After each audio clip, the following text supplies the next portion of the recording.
Father God, we thank you for your book, Father God. We thank you that you showed us, even Israelites on the way out of Exodus, that they had no water and they were moaning. Then they got to a place that had bitter water, and then they got to a place that you could make tree give them water, and then later on they got to a place full of springs and full of water. So we've seen that journey, that the things we need, remember we need water, Father God, we need things to survive, and you're showing us that we have to depend on you, Father God. We thank you for your test. We pray we pass your test, Father God. We pray we understand that even the things we need can become bitter, so that we don't look on the things of this world, Father God.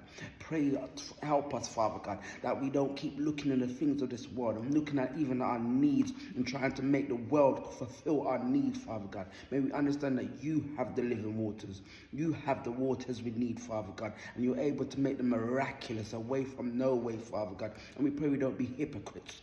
One day we're okay when it's all, everything's good and we're praising you. But the minute there's no water, or the minute things are looking bad, then we want to be moaning and complaining and thinking, oh, why did we even leave our captivity? Why did we leave these places, Father God? We pray we actually are full Christians, and we praise you in the good, praise you in the bad, and understand that whatever happens, you're making us want to look to you, have a relationship with you, that whatever our needs are, you can meet, Father God. Any bitterness in our lives, Father God, bring us to our tree where we have that sweet water. In Jesus' name we pray.